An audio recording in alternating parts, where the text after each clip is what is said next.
Hello, Mr. Speaker. Thank you for having us in your crimson room, so as to speak. Well, welcome. So, elected as the Speaker, 4th of November 2019. So, your reflections on the last 4 years? I think the first thing is never copy my lottery numbers, because obviously everything went wrong. Who would have thought? First of all, I get elected. Within days, there's a general election. During a general election, I end up being a type 1 diabetic. I then come back to the House. I've then got to get re-elected Speaker. I could have been the shortest Speaker in history. I survived that. We go through Brexit. We have a pandemic. Duke of Edinburgh dies. Her Majesty dies. We have 3 Prime Ministers in 6 weeks. Oh, yeah, it all went well, didn't it? It's you. Is it you? Is it you? A bad That's what I said. I'm obviously not lucky. Right. Well, you say you're not lucky, and yet, again, in November, we've just had the state opening, first time for a king in 70 years. So did anything go wrong with that then? To be honest, it was wonderful, wasn't it, in a sense, that when the House decides and we all come together, it works so well. And I've got to say, to me, it went without hiccup. I thought it was perfect. I thought the way that we got there, Black Rod, myself had done the practice, and I've got to say, yeah, it went without hiccups to me. For once, we got it absolutely smooth. I've got to say, to stand there for 70 years of history, because none of us know anything different than the Queen. To have His Majesty presiding over the House of Peers and telling us what was in the King's speech, I thought was something that who would have thought it would happen. And to be Speaker during that, I've got to say, during my speakership, I've seen many things. And I've got to say, things that have happened around the world, things that happen. But His Majesty doing the King's speech, I've got to say, what a great day. It was nice to come back. And what's interesting, when I walk back, people don't realise. So we walk back, Black Rod leaves me, I carry on, Sergeant Arms in front of me, march down, and I just walk straight out. I walk into the chamber, and I just walk out at the other end. I don't even stop to say hello to anyone. Woof, I'm out. That's it. I can then relax for 2 hours. Now, most people will see you sat in that big chair in the chamber, and they'll probably only ever watch PMQs, and they know what you do there. You've heard now a little bit of your role there at the state opening, but what else does the Speaker do? How important is the role, and how important is it historically?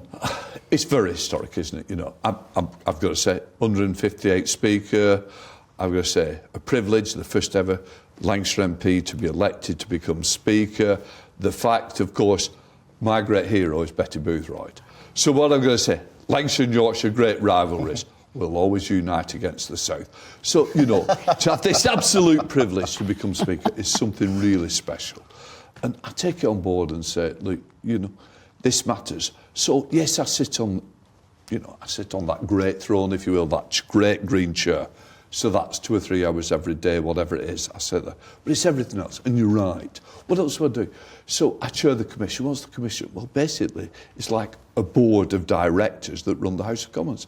So I'm involved in everything. So it could be we're negotiating the salaries for the next 2 years for staff. Better get on his good as side. well as MPs, yeah, absolutely.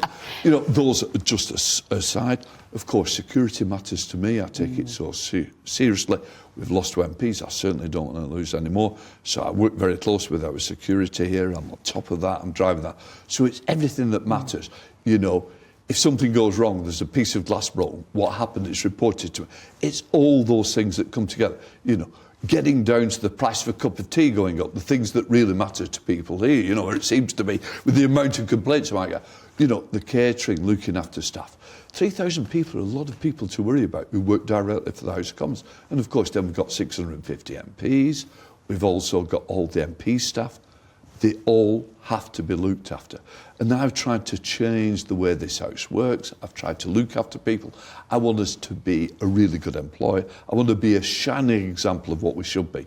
And the fact that we've been under a lot of pressure, whether that's MPs, whether it's staff, health and well-being, we know what it's like. We both come, well, all 3 of us come from the north. We represent northern constituencies. And when can you get to a doctor? If you're here Monday till Friday, and some people who spend all Fridays making sure we're here. And what I would say is that, we don't get to our own doctors.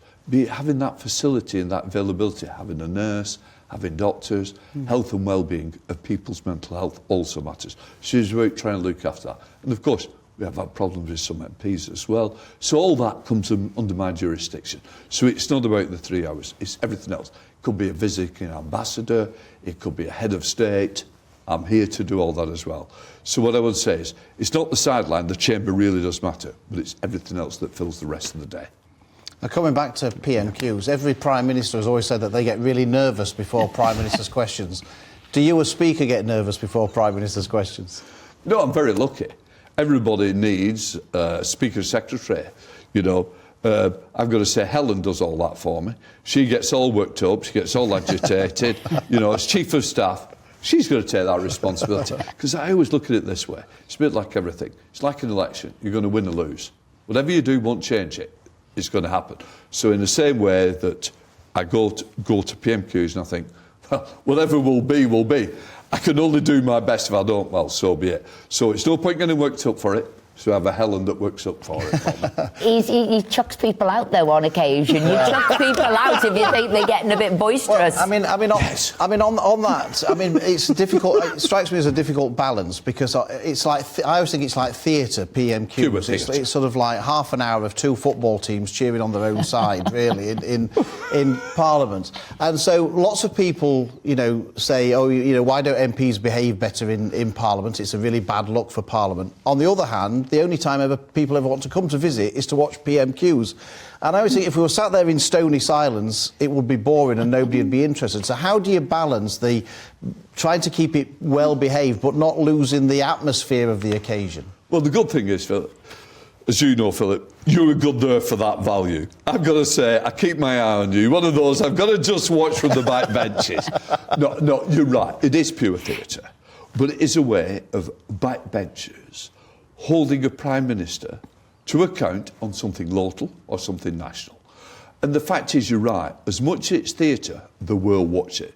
Because it's about trying to make sure we have atmosphere without it boiling over. We want it to simmer, but never quite boil over. So it's getting that judgment right. But wherever I go in the world, I was in Canada, I'm walking down, a young person came up to me. You're the Speaker. Yeah. I watch PMQs. I think it's wonderful. And wherever I go, people watch PMQs. And that just shows, yes, it's theatre. Yes, of course it matters. But the world wants to watch Prime Minister's question. Where else does that happen? What other parliament has that worldwide interest? And it is worldwide. So I've got to say, I think we get it right. And that's why we are the oldest and the finest democracy.